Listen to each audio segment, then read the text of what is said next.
одам алайҳиссалом фарзанде бо номи Шис дошт ва Йосиф. Шис ҳамчун ҳадия аз ҷониби Аллоҳ ба одам буд.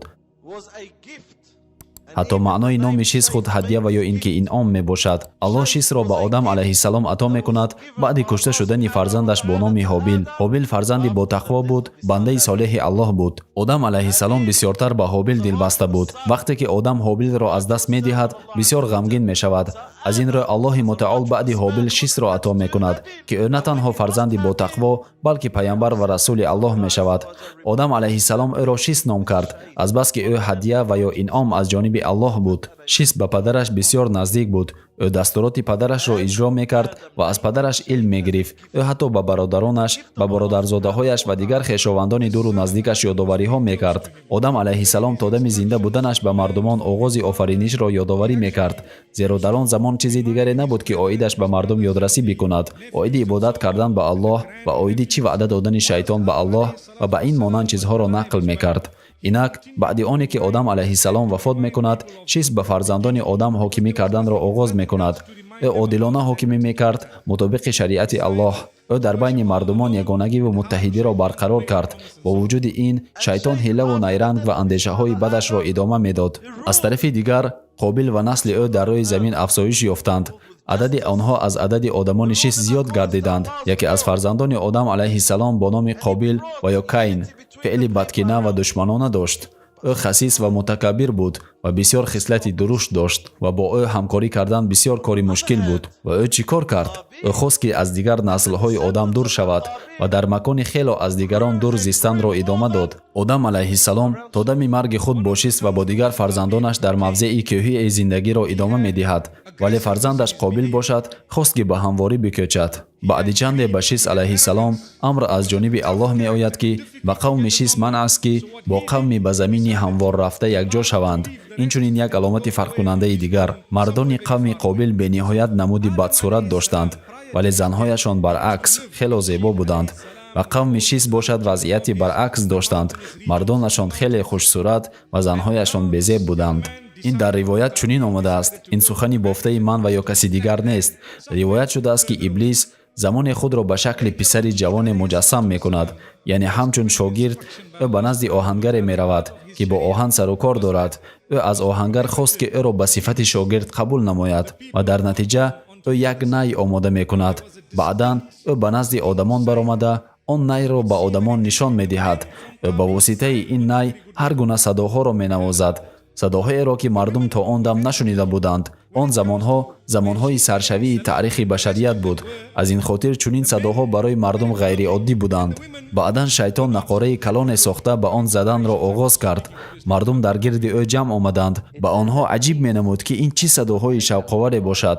баъдан ӯ асбоберо аз металл месозад ва онҳоро бо ҳам мезанад ва аз онҳо низ садоҳо мебарояд. одамон то рафт зиёд мешуданд. баъдан ӯ карнай месозад ва ба он пуф мекунад ва аз он низ садоҳо мебарояд. одамон боз ҳам зиёд шуданд. онҳо хело ҳавасангез ва пурҳаяҷон шуда буданд ки онҳо чӣ хел одамони ихтирокор, онҳо аз мо дида тараққӣ карда. одамон аз он садоҳо то дараҷае саргарм шуда буданд ки оҳиста оҳиста амрҳои Аллоҳро фаромӯш карданд. вале аз тарафи дигар Шис алайҳиссалом ба қавми худ ёдоварӣ карданро идома медод ва ба онҳо мефаҳмонид ки чӣ хуб асту чӣ бад. аён аст ки мақсади шайтон дар байни одамон бадиро биёварад ва онҳоро гирифтори гуноҳ бикунад. ба ҳамин хотир ӯ найеро сохт ки аз он садои форам мебаромад. гуфта шудааст ки вақте ӯ ба одамон садои форами найро нишон дод, одамон ҷисмҳои худро баробари зарбаи садои най меҷунбониданд. ва воқеан то чанде мусиқӣ шиддатнок бошад, бадани шумо ҳамон қадар бо шиддат ҳаракат мекунад. инак онҳо рақсиданро оғоз карданд. ҳамин тавр шайтон мусиқӣ ва асбобҳои мусиқиро ба ҷомеа ворид кард ва ба ин восита ӯ одамонро идора карда метавонист. одамон ҳатто барои худ рӯзи айшу ишратро барқарор карданд, бегоҳи шанбе. ҳайратовараш дар он аст ки ин одат то замони мо омада расидааст. дар ин рӯз одамон ҷамъ мешуданд, онҳо асбобҳои мусиқиро гирифта менавохтанд ва дар гирди онҳо дигарон ҷамъ мешуданд. баъдан онҳо баданҳояшонро ба ҳаракат медароварданд, мерақсиданд, мепариданд. он чизе ки мо имрӯзҳо шабнишинӣ мегӯем, онҳо воқеан шабнишинӣ мекарданд. инак замони шайтон ба назди гурӯҳе аз одамони қавми Шис алайҳиссалом омад. Чаро ба назди онҳо омад, то ки дар онҳо шубуҳот ворид кунад. ӯ онҳоро водор сохт ки ба фармони Аллоҳ субҳанаҳу ва таъала шубҳа кунанд. барои чӣ ба мо иҷоза нест ки бо бародарони худ, бо хешовандони худ якҷоя шавем? баҳри чӣ ин қонун лозим аст? маънои ин маҳдудкунӣ дар чӣ аст? чӣ бадие дорад бо онҳо якҷо шудан? ва чӣ гунае ки ривоят шудааст, мардуми дар кӯҳ буда шунидани садои найро оғоз карданд. шояд ки кадоме аз писарони ҷавон аз он ҷо дар мегузашт, ки ногаҳ шунид, ба онҳо ин садо писанд омад ва онҳо ба самти он ҳаракат карданд. онҳо намедонистанд ки ин садо аз куҷо меояд, вале ба самти он ҳаракатро оғоз карданд. ҳамин тавр он одамон дар ҳамворӣ духтаронро диданд. кадоме аз онҳо гуфт, ки биёед танҳо як назар мекунем, ки онҳо он ҷо бо чӣ машғуланд. инак онҳо аз кӯҳ фаромаданд ва ба ҳамворӣ рафтанд. рӯйдодҳои ҳамвориро аз дурӣ назар карданд ва ин манзара онҳоро ба сӯи худ ҷазб кард. дар аввал онҳо нияти кори бадеро надоштанд, вале онҳо диданд одамонеро, ки мерақсиданду мепариданд. инчунин онҳо духтарони хело зеборо диданд.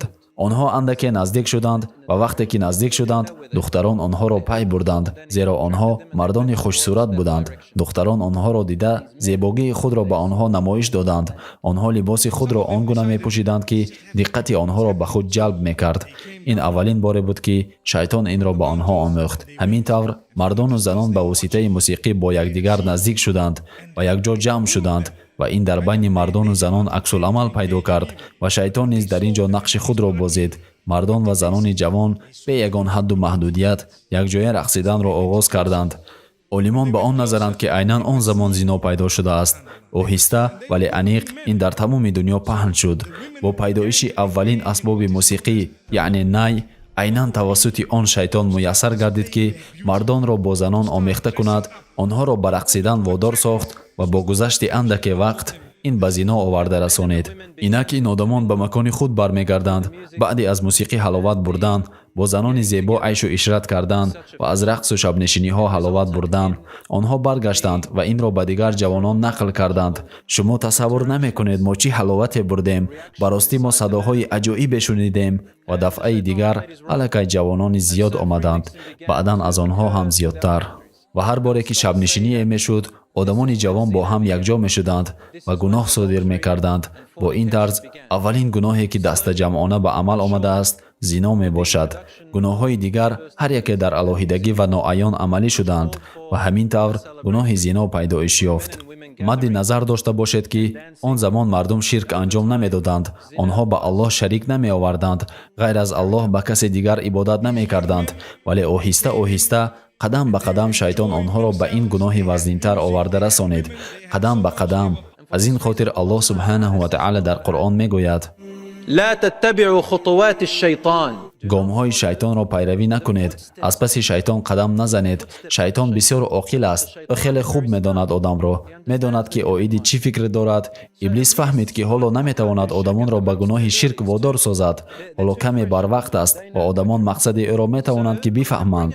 дар аввал ӯ хост ба одамон чизеро бидиҳад, ки онҳоро ба фаромӯш кардани Аллоҳ водор созад.